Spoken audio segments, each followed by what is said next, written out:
y nada más. Y dizque en aplicación del artículo 113, inciso 2 de la Constitución Política, lo cual realmente, señores jueces superiores, es un paralogismo, porque no es cierto que hayan dictado una resolución congresal de vacancia de conformidad con ese numeral constitucional invocado, porque ese 113, inciso 2 de la Constitución, dice que se vaca al señor presidente por incapacidad moral permanente declarada por el Congreso, subrayo, declarada por el Congreso, y el Congreso no declara una vacancia ad libitum, no es libérrimo para declarar una vacancia, tiene que declarar la vacancia con sujeción a derecho. ¿A qué derecho? Al derecho parlamentario que se encuentra regulado en la Constitución Política, en leyes y en el reglamento del Congreso por mandato constitucional. Y resulta que hay violación al debido proceso porque este reglamento establece el procedimiento.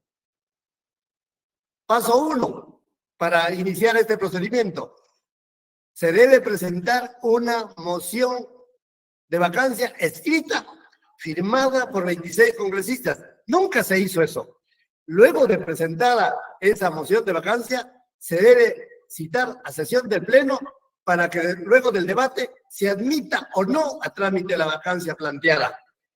Y para esa aprobación de admisión a trámite se necesita un mínimo de 52 congresistas, un mínimo de 52 votantes.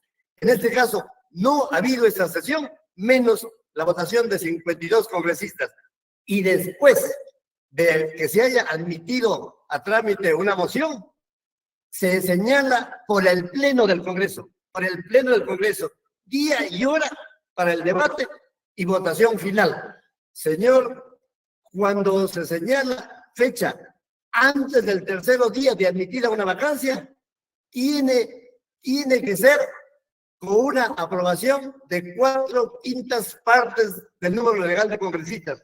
Y no lo dice vuestro defensor, vuestro abogado, lo dice el artículo 89A, inciso C del reglamento del Congreso, que dice si es que se tiene que señalar una fecha de audiencia antes del tercer día, en ese caso se necesitan las 4/5 partes, es decir, 104 votos. Y no solo para señalar la fecha antelada urgente, sino también para ordenar un debate que nunca hubo, y para la votación final que también exige la suma de 4/5 partes del número legal de congresistas, es decir, 104. Y en este caso, sub iudice, solo han habido 101. Por lo tanto, no ha habido el número mínimo para infligir la vacancia. Sin embargo, en la contestación de la demanda que realiza el Congreso, que lo muestro acá al público, que tiene 490 páginas con sus recaudos, por lo tanto, 5 minutos es una...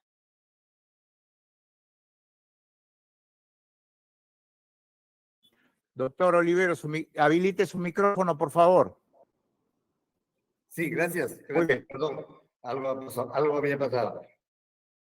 Entonces, esta contestación de demanda, en forma expresa, señores jueces superiores, dice que se ha aplicado el artículo 89A, inciso D, es decir, un inciso en donde se establece 87 votos y ellos dicen que ha habido 101 superior a esta votación calificada de 87. Señor, pero para aplicar el inciso D, se tiene que aplicar el inciso C, el inciso B, el inciso A. Parece que los señores del Congreso se piden al D porque es el único que habla de 87 votos, cuando el inciso C, en forma expresa y en forma excepcional, exige la cantidad mínima de 104 votos, como lo reitero. Señor, y contra esta demanda que en forma expresa imputa la violación al debido proceso, se ha creado un procedimiento. Este procedimiento, que es parte de una farsa, lo inicia la Junta Directiva. La Junta Directiva en la sesión convocada para ese 7 de diciembre dice, la Junta Directiva propone la vacancia. Señor, ni en la Constitución Política, ni en el reglamento del Congreso hay alguna norma que permita a la Junta Directiva proponer una vacancia. Y luego de que propone la vacancia, entre comillas, presenta un proyecto de resolución de vacancia, proyecto que fue aprobado por los 101 que les digo, debiendo ser 104. Pero no se puede llegar a una sentencia final si es que no ha habido una demanda, si es que no ha habido un procedimiento, si es que no ha habido contestación a la demanda, si es que no ha habido citación al bajado, si es que no ha habido citación a su defensor o a sus defensores.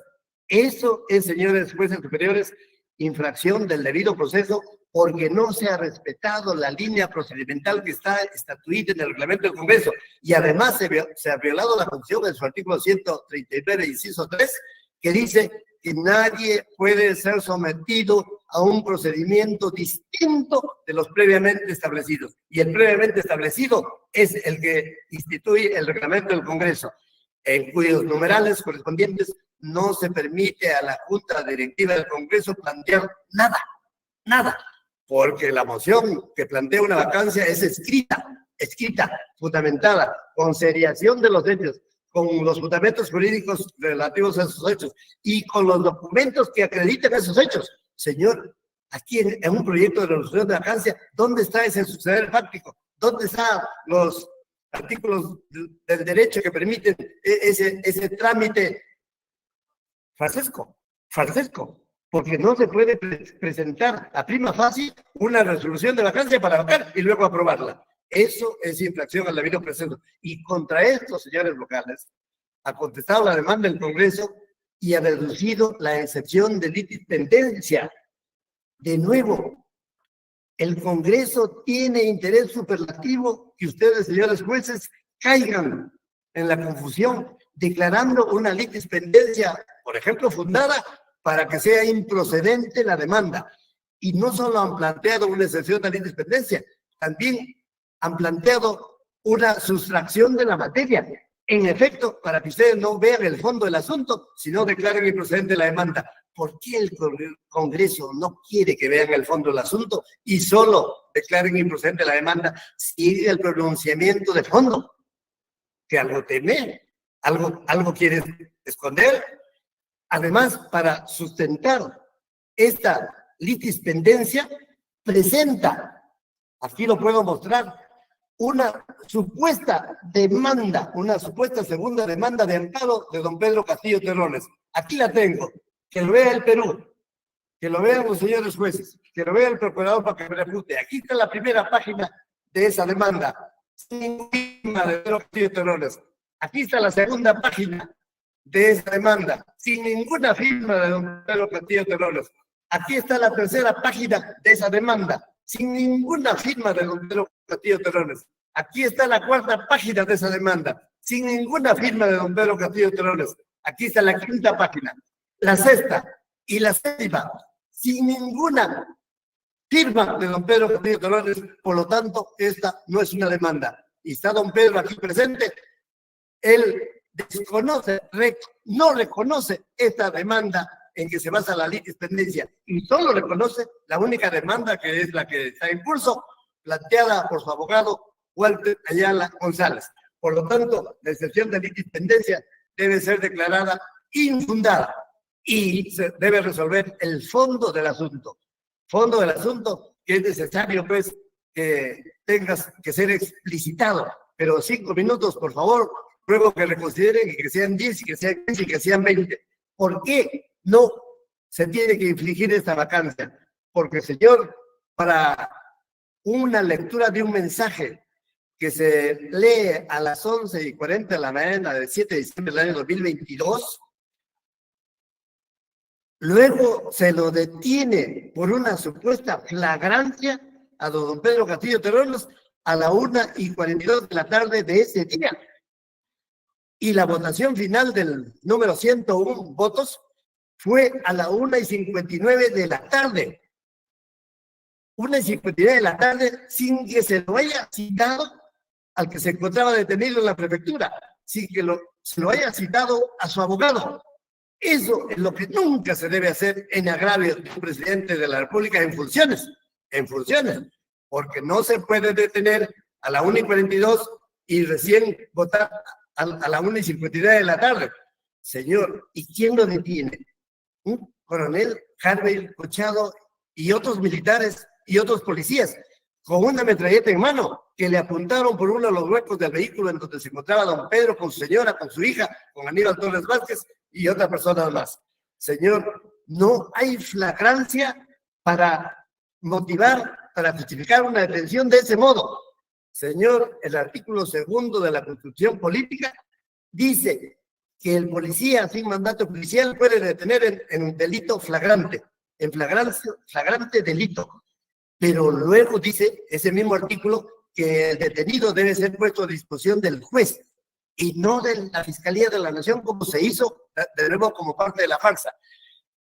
Y no se detiene en flagrancia por un policía como se le antoja. Tiene que aplicar, señores jueces superiores, por favor, el reglamento el Código Procesal Penal, su artículo 259, dice que el policía para detener en flagrancia tiene que sorprender al sujeto activo del delito, tiene que descubrir en la realización del evento punible. Señor, pero... Señor abogado, su tiempo ha terminado, por favor, concluya con su... Sí. Gracias.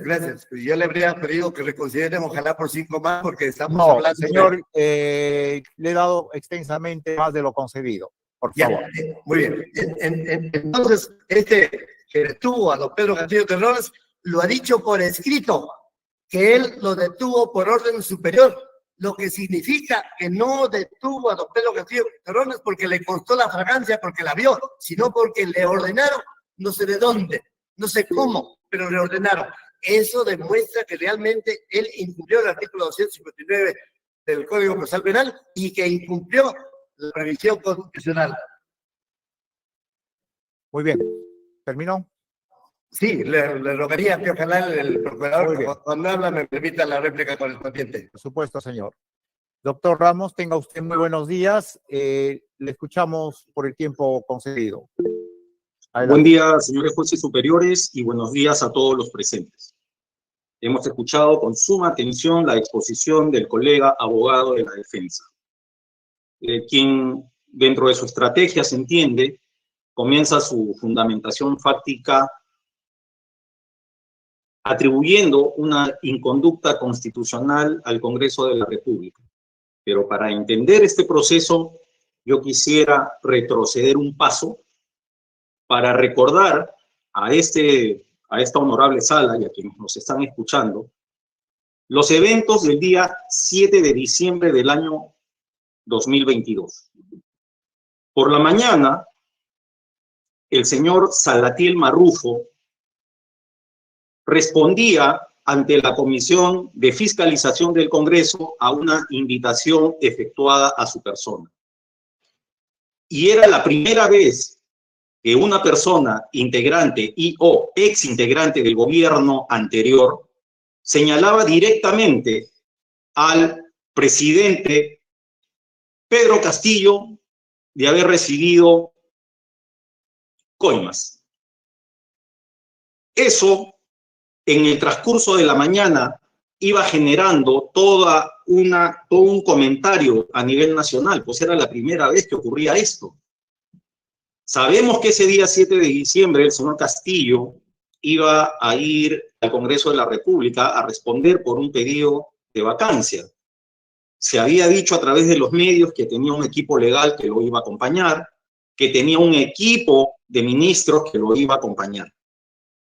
Sin embargo, con posterioridad a las declaraciones del señor Salatiel Marrufo, el señor Castillo da un mensaje a la nación. Qué bueno que ha sido reconocido por el doctor Olivera, porque en forma previa se ha hablado de que leyó un documento, que fue un manifiesto, ¿no? Que era una simple proclama. No, señores, era un mensaje a la nación. Y hemos visto ya a través de los medios de comunicación que previo a este mensaje y en las coordinaciones que se hacen con los periodistas de Canal 7, él mismo llama a la señora Betsy Chávez y le dice, dile a la periodista que ella diga que es un mensaje a la nación. Señores jueces superiores, sobre este primer tópico, la Ley Orgánica del Poder Ejecutivo, en su artículo 8, cuando define las funciones del presidente de la República, inciso segundo, en su calidad de jefe del Poder Ejecutivo, literal J, establece que el presidente de la República es el portavoz autorizado del gobierno. Entonces, su mensaje era un mensaje oficial, conforme a la Ley Orgánica del Poder Ejecutivo. ¿Qué nos dijo el señor Castillo, entre otras cosas? No me voy a referir a todas, pero lo primero que dijo, ya en la parte conclusiva de ese mensaje a la nación, dijo que él establecía la siguiente medida: disolver temporalmente el Congreso de la República e instaurar un gobierno de emergencia excepcional. Es decir, el señor Castillo rompe el orden democrático, rompe el orden constitucional, se aparta del mismo, y a partir de allí es que nosotros sostenemos que frente a una violación de los artículos 38, 46 y 51 de la Constitución Política, el Congreso, frente al quiebre del orden constitucional, tenía que tomar una decisión. Se ha acusado al Congreso de una vacancia express. Eso no es correcto, señores jueces superiores. Fue una vacancia inmediata. Debía cumplirse frente al quebrantamiento del orden constitucional la integridad del artículo 89A del reglamento del Congreso frente a esta excepcionalidad del quiebre. No, señores jueces superiores. Lo único que no se hizo por parte del Congreso fue presentar una nueva denuncia y la convocatoria. Pero los hechos, la flagrancia que se ha pretendido ocultar esta mañana seguía, porque el señor Castillo pretendió evadir a la justicia luego de cometer esos delitos de rebelión o de tentativa. Pretendía irse a la Embajada de México, territorio extranjero según las normas del derecho internacional público. ¿Por qué? Porque buscaba eludir la acción de la justicia, que por cierto no es materia de este proceso. El Congreso, en consecuencia, actúa en defensa de la Constitución, y es así que adelanta la sesión y la mesa directiva propone a la representación nacional un proyecto de vacancia frente al quebrantamiento del orden constitucional que había efectuado el señor Castillo. Para ello se requería 2/3, 87 votos. Hubieron 101 votos. Y se aprobó la vacancia y se procedió con la sucesión constitucional, la que, por cierto, se pretende desconocer. Dicho esto, dentro del argumento de defensa de nuestra parte, en efecto, señores jueces superiores, nosotros hemos deducido una excepción de litis pendencia. ¿Y por qué la hemos deducido? A pesar de que el abogado de la contraria pretende desconocer y pretende enseñar documentos no válidos. Porque consideramos que acá hay una identidad de partes, una identidad de objeto y una identidad de causa. ¿Cómo hemos sostenido y documentado esta excepción de litipendencia? Ustedes tienen dentro de los anexos, señores jueces superiores, que hay un expediente 472 del año 2023. Pero quiero ser muy específico, ruego indulgencia a la sala. Este expediente, el 222, su presentación de la demanda fue el 30 de enero del año 2023. El admisorio, por vuestra sala, mediante resolución número 3, nos fue notificada el 30 de mayo del 2023. Y nosotros procedemos a contestar la demanda el 13 de junio del año 2023. Pero, ¿qué había ocurrido en forma previa? Y eso es lo que se pretende negar. Mediante expediente 472, se presentó una misma demanda contra el Congreso de la República, donde se buscaba lo mismo, la nulidad de la resolución 001 y que se reponga el señor Castillo como presidente de la República y que se le paguen los costos. Las mismas pretensiones. Esta demanda fue presentada el 2 de marzo. La resolución 1 de la segunda sala nos fue notificada el 30 de marzo. Procedimos a contestarla el 17 de abril. Por resolución 2, notificada el 25 de abril, se nos dice, téngase por contestada la demanda. El 17 de mayo, el señor Castillo, a través de su abogado, pide una reprogramación de la audiencia. La segunda sala, mediante resolución 3, le dice el 6 de junio, improcedente la reprogramación. El señor Castillo, a través de su abogado, no ha hecho más en este proceso. Pero vemos, este proceso avanzó más rápido que en el cual nosotros nos encontramos, por eso la litispendencia. El señor Ayala, en un último escrito donde sostiene que debe declararse infundada esta litispendencia, nos dice lo siguiente: no, este proceso debe continuar y más bien el 472 es el que debe ser declarado improcedente. O sea, el abogado Ayala reconoce la existencia. Hemos escuchado al doctor Olivera decir que la otra demanda no tiene la firma del señor Castillo. Señores jueces superiores, acá está. Ahí está. La firma del señor Pedro Castillo en la otra demanda. Ustedes lo tienen como anexo en este proceso. En esa línea, el señor Ayala, en su anterior escrito, dice: no, pero la litispendencia no debe proceder porque en este proceso también estamos pidiendo que se declaren nulas cualquier decisión del Congreso que impide el retorno del señor Castillo a ser presidente. O sea, en base a eso dice no hay identidad plena. Nuestra parte considera que hay una litispendencia por identidad plena, pero sin embargo, debo señalar a la sala que dentro de esta institución procesal existe lo que se llama la litispendencia por conexidad, donde se señala que cuando falta o no coincide alguno de los tres elementos, que es sujeto, objeto, causa, que no es el caso, solamente es un extremo de la pretensión, se tendría que aplicar la figura de la litispendencia por conexidad. Y voy a entrar al fondo del asunto de lo más concreto posible. ¿Por qué existe sustracción de la materia? Porque ya ha operado la sucesión constitucional, señores jueces superiores. Es decir, luego de la vacancia del señor Castillo, se convocó a la señora Dina Boluarte y hoy ejerce la presidencia de la República en estricta aplicación del artículo 115 de la Constitución. El segundo extremo de la defensa para la improcedencia de la demanda es la existencia de litispendencia, ya me he referido a ella, no voy a reiterar. Entendemos también que la demanda busca que la justicia constitucional interfiera con un proceso penal que existe, hasta 2 procesos penales, donde ya la justicia penal ordinaria ha determinado 18 y 36 meses de prisión preventiva contra el señor Castillo, donde ha utilizado los mismos argumentos, cuestionando la decisión del Congreso y ha sido desestimada.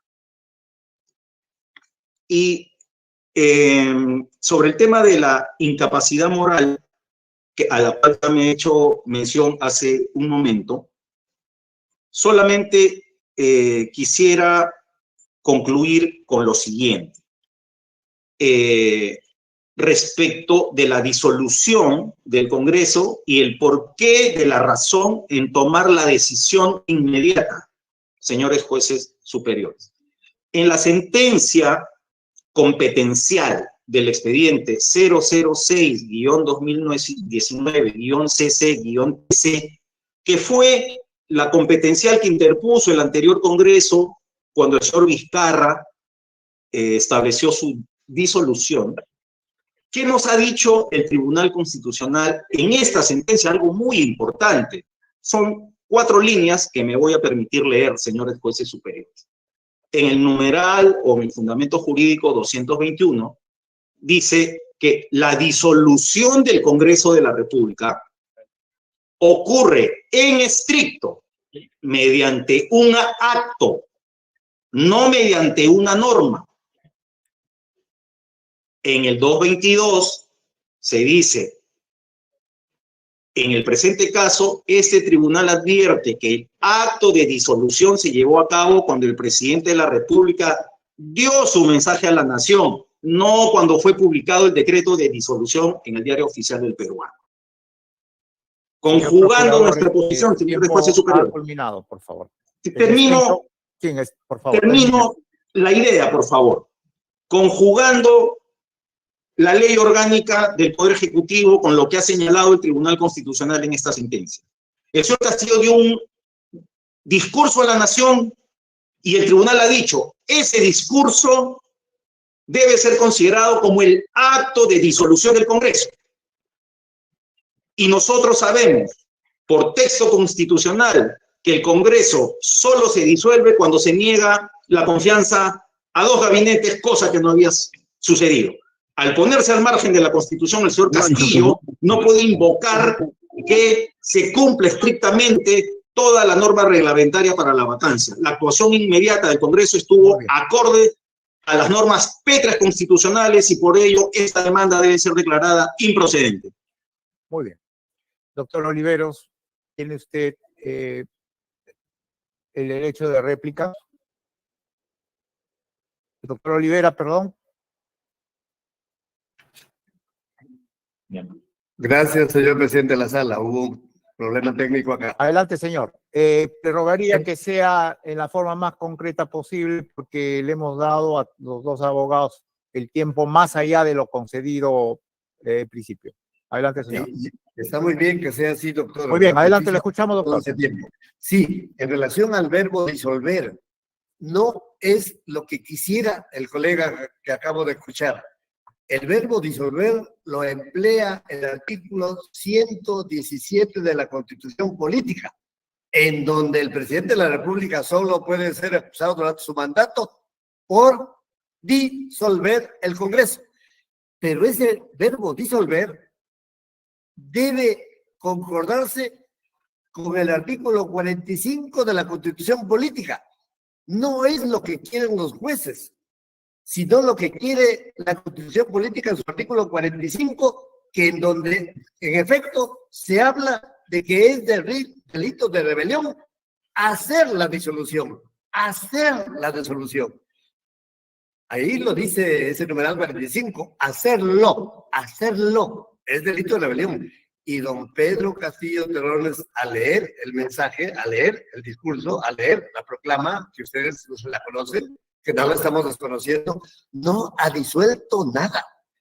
La Constitución en su artículo 45 dice que hacerlo, disolverlo, realizarlo, es delito de rebelión. Y el delito de rebelión, señor procurador y señores jueces, lo que dice el Código Penal, artículo 346 del Código Penal, dice que hay que alzarse en armas para hablar del delito de rebelión. Y don Pedro Castillo Terrones lo único que alzó es su papel que leyó y una lectura modesta de lo que fuere discurso, proclama, mensaje, lo que fuere, no permite, no es un acto ejecutivo de alzamiento en armas. Lo dice el artículo 17 del Código Penal. Cuando el medio empleado es absolutamente inidóneo para llegar a un resultado imposible, entonces nos encontramos ante un delito imposible, lo que en derecho penal se llama la tentativa inidónea no punible. Así que el solo empleo del verbo disolver al hacer lectura no es suficiente porque no se ha realizado ni siquiera tentativa, menos consumación del delito de rebelión. Además, señores jueces, la propia resolución del Congreso, que aquí la tengo, no dice que ha disuelto. Por favor, ojalá el señor procurador duplique. Dice en la primera línea, dice que ante la grave situación generada por el presidente de la República, por pretender disolver el Congreso, por pretender disolver el Congreso. Pretender, señores jueces superiores, es aspirar, desear, imaginar, y las ideas no son punibles desde el derecho romano.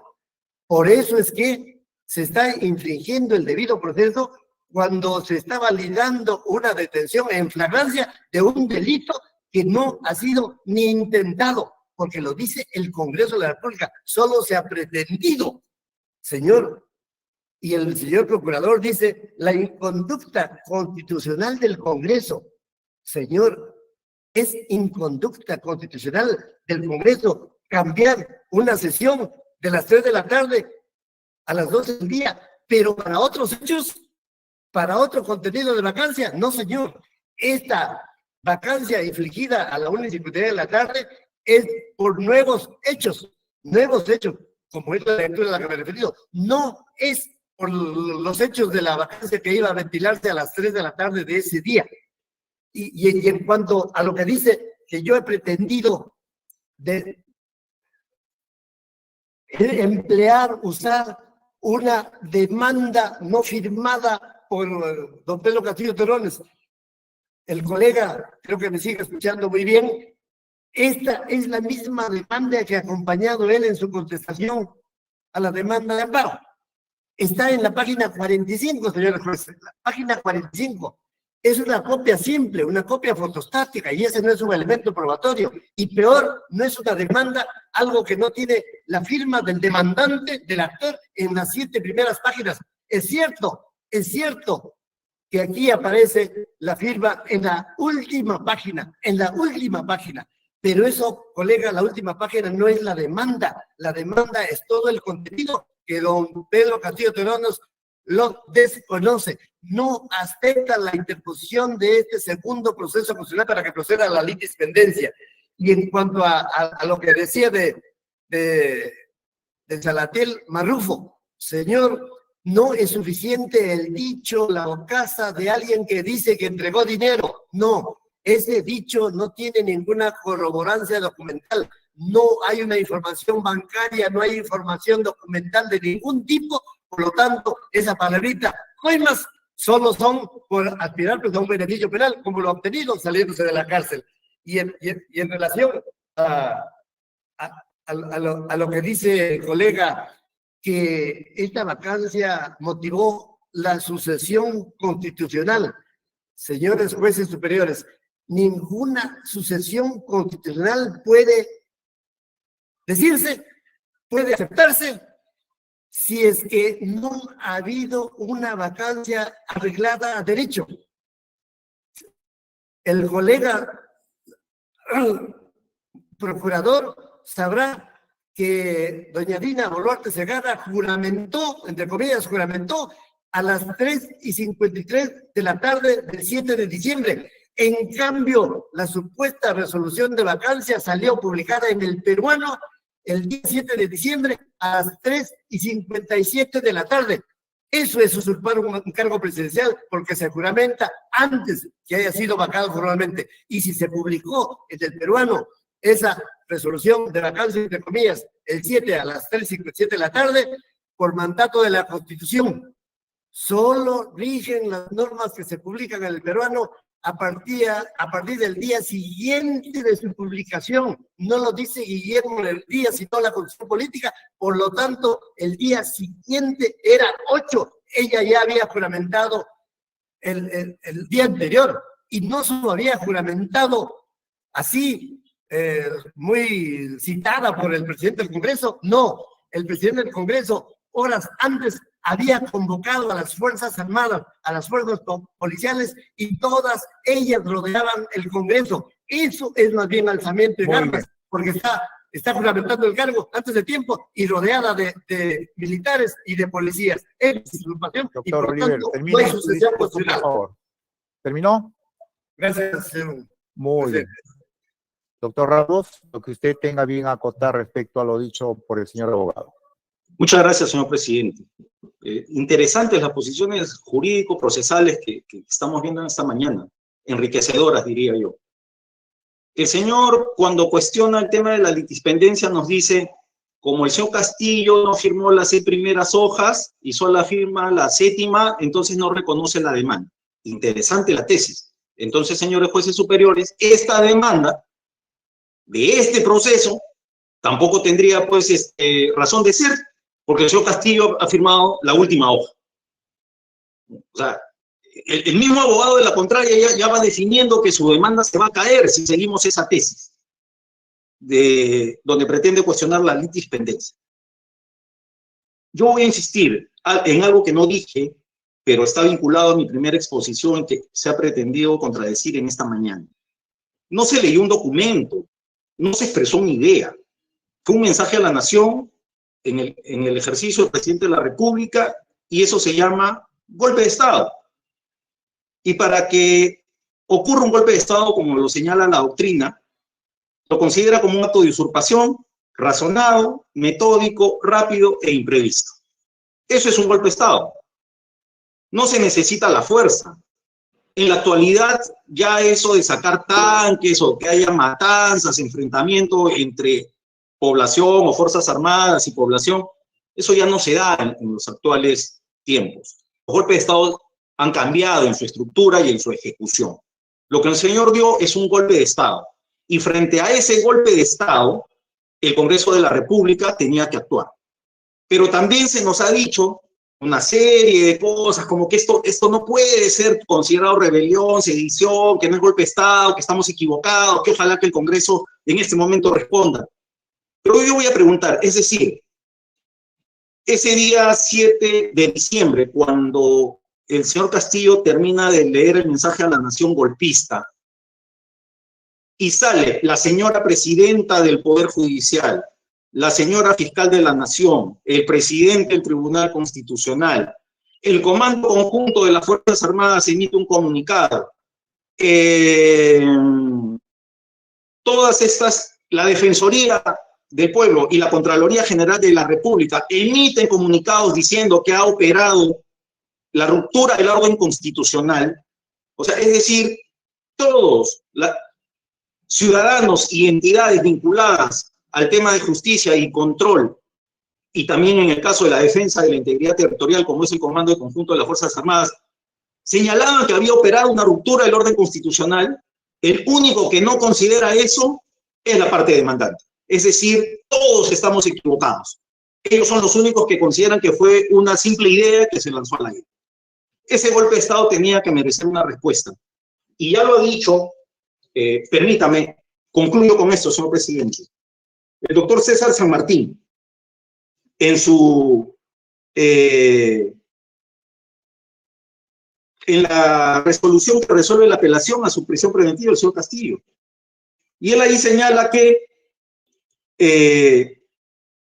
es claro que el autogolpe en cuestión importaba el hecho de variación de la forma de gobierno, la disolución inconstitucional del Congreso de la República, la disposición de quienes lo integraban, al igual de quienes formaban parte del sistema de justicia cuya reorganización fuera de los marcos constitucionales se anunció.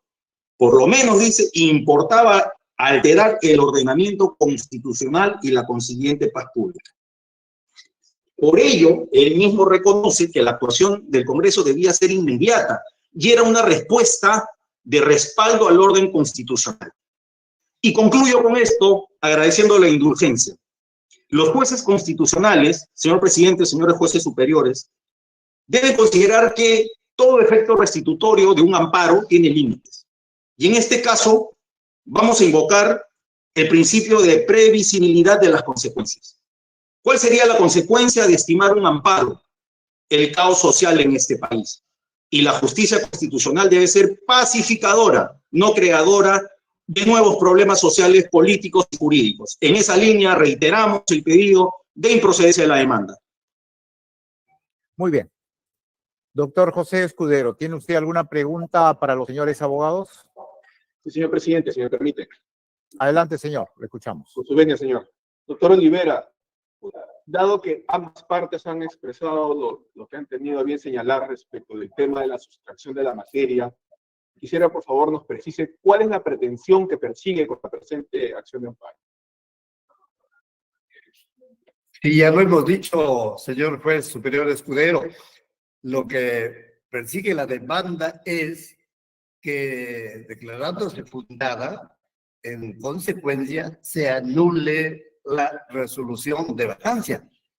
Al anular la resolución de vacancia, entonces ya no hay un presidente vacado, por ende, recupera don Pedro Castillo Terrones su calidad de presidente constitucional de la República, porque así lo ungieron 9 millones de votos de peruanos, y que un puñado de junta directiva del Congreso, de 3 personas o de 2, no puede solicitar una vacancia sin procedimiento alguno. Es como si los señores jueces superiores hicieran una sentencia sin que haya una demanda de amparo. Y en relación a la demanda de amparo que está el colega, pues... Sí, no hablamos del tema, trato que mis preguntas sean concretas para recibir respuestas en el mismo sentido. Sí. Delimitado el petitorio de su demanda de amparo, le consulto una eventual decisión favorable a ella, ¿cómo se enmarcaría en el contexto de los actuales procesos penales que entiendo han dado origen a medidas de la libertad de su patrocinado? Y dado que estos no forman parte de su petitorio, ¿cómo compatibilizar ambas circunstancias? Sí, señor juez superior. En efecto, hay 2 procesos penales con sendas prisiones preventivas. El tema de la audiencia. Pero, ¿cuál fue el motivo inicial de la detención de don Pedro Castillo?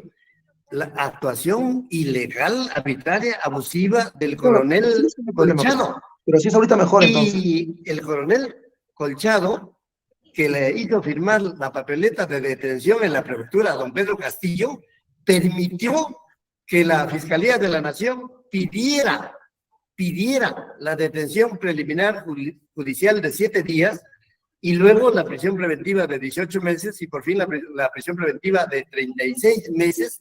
Pero, señor, al declararse fundada esta demanda de amparo, los jueces penales saben que existe una figura jurídica que se llama cuestión previa, la que pueden resolver de oficio, deben anular los procesos penales, todos, por cuanto al recuperar la calidad constitucional de presidente de la República, don Pedro Castillo Terrones, en su calidad de ya presidente, por mandato de un fallo judicial, tiene que inmediatamente salir en prisión cuando de oficio los jueces penales anulen los procesos penales y declaren la inmediata libertad. Y como ven, significa que sí es reparable esta afectación que ha sufrido pues, don Pedro. Sí es reparable, porque usted me ha dicho, señor Escudero, la sustracción de la materia que en efecto ha planteado el Congreso, pero la sustracción de la materia es cuando la lesión de un derecho fundamental ha periclitado, ha cesado, ha terminado, ha concluido. No ha cesado la afectación hecha en agravio de don Pedro, porque él sigue acá afectado en su libertad personal por esta detención, por la detención preliminar judicial y por las prisiones preventivas, que todas se deben anular en aplicación del artículo 117 de la Constitución Política, porque siendo él un presidente constitucional en funciones y ungido por un fallo judicial, entonces ya no puede seguir con ninguna prisión preventiva, con ninguna.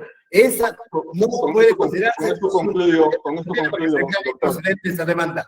Con esto concluyo. Que conceda a don Pedro, que está pues muy interesado. Me ha quedado clara su respuesta y con esto concluyo. Su demanda de amparo tiene argumentos vinculados con la validez del trámite que se viene desarrollando en sede penal, o no tiene argumentos en cuanto a dicho tema. Señor, nuestra demanda de amparo solo busca que se declare fundada la No, demanda. no le estoy preguntando qué busca, le estoy preguntando si tiene argumentos relacionados con la validez de lo que se viene tramitando en sede penal donde se ha dictado la decisión preventiva. No, por supuesto que estamos cuestionando la fragancia en la demanda de amparo, por supuesto que estamos cuestionando la detención policial abusiva y por supuesto que estamos cuestionando todas las investigaciones penales que son a seguidilla de una detención arbitraria inconstitucional, como he dicho, arbitraria, delictiva, porque no se detiene a un presidente de la República en funciones. Recuerden que a la 1:22 de la tarde estaba en funciones y recién la vacancia se dictó, vacancia de comienza a la 1:59 y recién se publicó a las 3:57 de la tarde. Así que, además, la justicia constitucional no tendría que preocuparse de estos asuntos penales, porque ya le estamos diciendo que declarada fundada la demanda en un solo escritito de cuestión previa presentado en todas las carpetas fiscales, en toda la investigación preparatoria, en todos los procesos que hay en curso, se tiene que declarar fundada porque no puede ser procesado penalmente quien ya es ungido presidente en aplicación del artículo 117 de la Constitución Política, en donde no puede ser acusado por ningún hecho diferente a traición a la patria, haber disuelto el Congreso, haber impedido el funcionamiento, haber interferido el funcionamiento de los órganos electorales, y nada de eso motivan las investigaciones penales ni las prisiones preventivas. Por eso Gracias, es que, doctor Olivera, muy amable por sus respuestas. Muchas gracias, señor presidente. Eso es todo de mi parte. Muy bien. Señor Velarde, ¿tiene usted pregunta para los señores abogados? No lo escuchamos, señor. Su micrófono. Sí, le decía que, señor presidente, contribuye una pregunta, si me permite. Adelante, señor, lo escuchamos. Señor abogado, en la línea que has tenido contestando al magistrado Escudero, solamente para que precise de manera muy concreta, en la demanda usted no ha hecho ninguna referencia a los procesos penales, ¿verdad? ¿O mentira? mire, ya le dije al señor juez superior precedente que en la demanda sí se cuestiona esta detención en flagrancia, A ver, que es la que motiva la detención preliminar judicial y que es la que motiva la investigación preparatoria subsiguiente, y por lo tanto, solo declarando fundada la demanda no, pero resolución. hasta ahí nomás, señor abogado, porque esa parte la tengo clara. Lo que no tengo claro es que dentro de sus fundamentos hay expresado razones. Le voy a preguntar el doctor Escudero. Claro que es claro que dentro de su petitorio usted ha referido la vulneración de su derecho, me imagino yo, al procedimiento de vacancia, ¿cierto?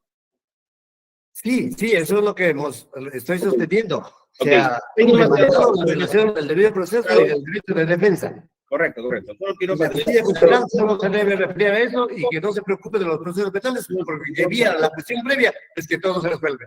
No, lo que me preocupa es que usted me esté señalando ciertos argumentos diferentes a los que ha venido respondiendo, como sería el aspecto penal. Por eso era la pregunta, no porque tenga alguna razón para preocuparnos de ese lado. Señor abogado, de la parte de demandada, eso justo quería preguntarle también a usted si es que dentro de los argumentos de ustedes de contestación han hecho referencia también, o hay dentro de la demanda elementos que den referencia a los trámites penales que se están dando ahorita.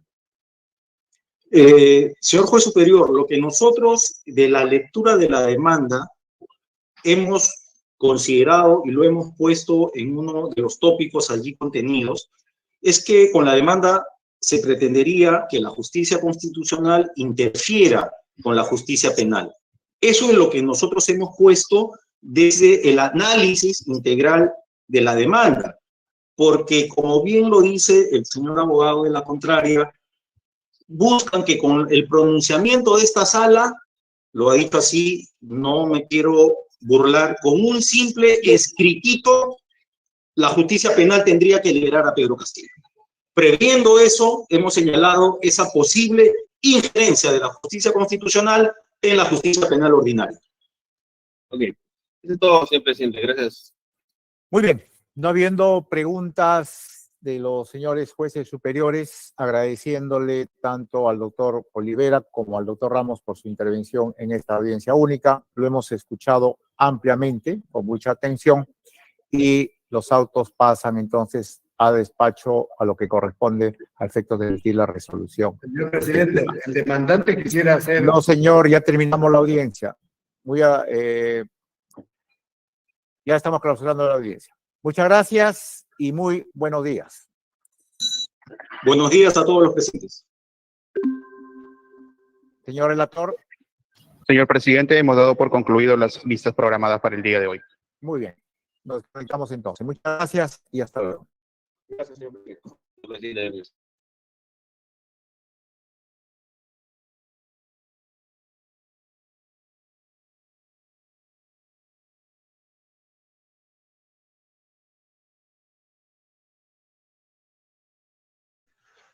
Fíjate si se escucha. Saludos, saludos hermanos, ¿qué tal? Espero que se esté escuchando, por favor me confirman en el chat si se escucha. Ya, muy bien. Hermanos, a ver, concreto nada más. Ya han escuchado la defensa del doctor Guillermo Olivera Díaz, ¿no? Ya ustedes han podido informarse de lo que se estaba dando en vivo y en directo. Hemos tenido el acceso a poder entrar a la reunión, porque como ustedes han podido visualizar, no se ha pasado públicamente esta audiencia. El canal de Justicia TV, que es el canal del Poder Judicial, no le ha interesado, no le ha importado, no lo ha transmitido, ni en su página de Facebook, ni en su página de YouTube. Así que nosotros, felizmente, hemos logrado tener el acceso directo a la defensa, los argumentos, el fundamento que el doctor Guillermo Olivera Díaz ha dado claramente, que ya está fundamentado, pueden ponerle pausa y retrocederlo. Y hemos visto pues que estos fiscales han estado tratando de burlarse prácticamente, lo mismo los jueces, pero bueno, vamos a esperar. Y ya saben, hermanos, la lucha continúa. Sabemos que esto no va a ser fácil, así que acá también se les pide, cuando escuchen por ahí de repente algún comentario a la volada donde diga, ya, mañana sale, hoy día sale, mañana Dina va a ser derrocada, no crean, pues, hermanos, ¿no? Eso es un proceso, se está luchando, se está alegando, no es el único acción de amparo que se ha presentado, hay otras más, así que si en el caso estos jueces fallan en contra, ya saben, simplemente se apela y hay otra que se viene para el 8 de julio también. Así que con fuerza nomás, compatriotas, no hay que bajar los brazos, se está organizando acá también, y el mismo doctor Robles ha dicho, ¿no? Claramente, no basta solamente el tema jurídico, estamos en una lucha social, en una lucha política, estamos en una lucha de conciencia, de recuperación nacional, así que por favor, hay que entender que tenemos nosotros que estar organizados. Este 24 y 25 aquí en la Macrosur hay reunión, este domingo hay reunión en Lima, el 1 y 2 de julio hay reunión en Lima a nivel nacional, se están alistando los ronderos, 30.000 ronderos también que vienen desde el norte hacia Lima, así que por favor, compatriotas, hay que seguir luchando, hay que seguir organizados, no hay que caer en la desesperación, por favor, repito, no caigan en ese juego de que mañana sale, hoy día es libre, ya Dina ya, se acabó su fin. Tranquilos, ese es un proceso, estamos en la lucha, estamos retomando, estamos realzándonos, hay bastante coordinación, hoy mismo hay coordinaciones acá en todo Puno, así que vamos hermanos, tranquilos, estamos en ese proceso, lo del 19 está a nivel mundial ya anunciado, no hay manera como Dina Boluarte pueda pues escapar de toda la matanza, de la responsabilidad que ha tenido con las violaciones extrajudiciales, de derechos humanos y demás. Así que bueno, eso es todo, compatriotas, hay que seguir luchando, vamos a esperar, ¿no? Luego vamos a tratar de ubicar al doctor Guillermo Olivera Díaz, escuchar sus declaraciones, y ojo hermanos, yo les voy adelantando algo. Hoy día, a partir de las 3 de la tarde, estén atentos porque se viene una gran noticia.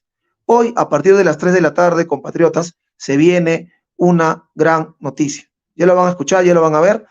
Un gran saludo. Se ve claramente que no han querido que sea presencial, no han querido dejarlo hablar al presidente Pedro Castillo, no han querido que el doctor Olivera pueda seguir explayándose, lo han cortado como tal. Entonces, por favor, un gran saludo, hermanos. Seguimos en esta lucha.